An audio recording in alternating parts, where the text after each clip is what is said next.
All right, this is lesson 70. It's on page 294. So now, what we've done thus far is we have dealt with fractions, complex fractions, but they had no equal sign. So what we were doing was we were actually finding common denominator for both the numerator and denominator, then eliminating the complex part of it by multiplying by the inverse of the denominator over itself. Because when I have no equal sign, the most that I can do is multiply any term by what is effectively 1, the same thing over itself. Now with these problems, we have equal signs. So with an equal sign, we want to eliminate the denominators. No equal sign, common denominator, equal sign, we eliminate. But we have to keep in mind, before we eliminate the denominator, we must eliminate parentheses. So thinking about that, please excuse my dear Aunt Sally. All right, so in example 70.1, we are solving for B. So in the end, we're going to have B equals. And it's X equals P, open parentheses, 1 over A plus M over B. 1 over A plus M over B. All right, so the very first step is we're going to eliminate the parentheses. We do so by distributing P to each term on the inside of the parentheses. So we have X equals P over A plus PM over B. Now, we multiply each term by what would be the common denominator. And before we multiply, we simplify. And we can only simplify when we multiply, okay? So A times B would be our common denominator. So that's what we're going to multiply every term by, AB. Remembering to multiply the X on the other side of the equal sign by it as well. Otherwise, we change the value. All right, so on the left-hand side of the equal sign, I'm left with ABX equals. Before we multiply AB times P over A, we can eliminate the A because the terms are multiplied. So we're left with PB plus, and before we multiply AB, we can eliminate the B, which is in that denominator. So we're left with PMA. So first, eliminate parentheses. Second, eliminate denominator. Now we're looking at the variable that we're solving for, and we want to isolate every term that has that variable in it on one side of the equal sign. So ABX is here, and I'm going to move the PB to the left by subtracting it. And we're left with ABX minus PB equals PMA. Now, every term with the B is isolated by itself with no other terms on the left-hand side. Now we factor out the B from both of the terms. And we've already done it at this point. From this point forward, we work these types of problems. Equals PMA. And then you divide by what's not B on both sides. So we divide both sides by AX minus P,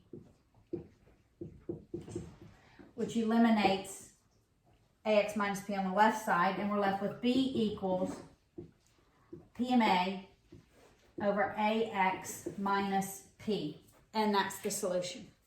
So we begin with eliminating parentheses, then we eliminate denominators, then we isolate the terms that have the variable in it that we're solving for, then we factor out the variable, then we divide by what is not the variable. All right, let's look at 70.2. It's a little more complex because our denominator is just not a single variable. It's now a binomial. So for 70.2, we're solving for C.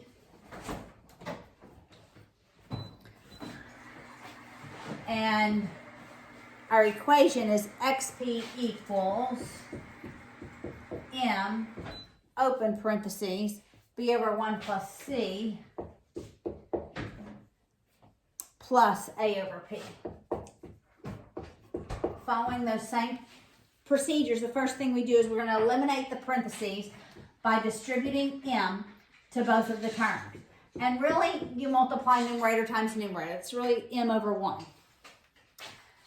So we're left with mb over 1 plus c plus am over p. Now our common denominator are these denominators multiplied by each other. So it's p times 1 plus c. So I'm writing p closest to the numerators because I can multiply and then distribute to 1 plus c. So it's p times 1 plus c.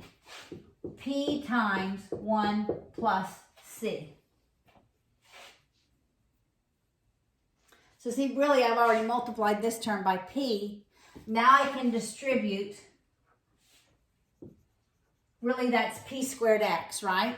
To both of the terms. Anything times 1 is the other thing. So that's p squared x plus p squared xc.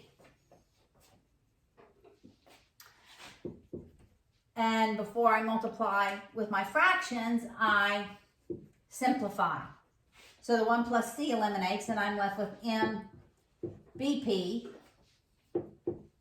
And in this, the second term, my p eliminates, so I must distribute the am to both the 1 plus the c. Remembering that this sign goes with am. So if this is a negative, it's negative am times 1, negative am times c. So not losing that negative, but it's a positive. So it's just am times 1, am times c. Now we look for every term that has a c in it and decide, are we moving them left or right? All right, to me it seems the most logical to move AMC to the left and this one to the right. Otherwise, we're moving these two, we're moving 3 terms. So the fewer terms you move, the better.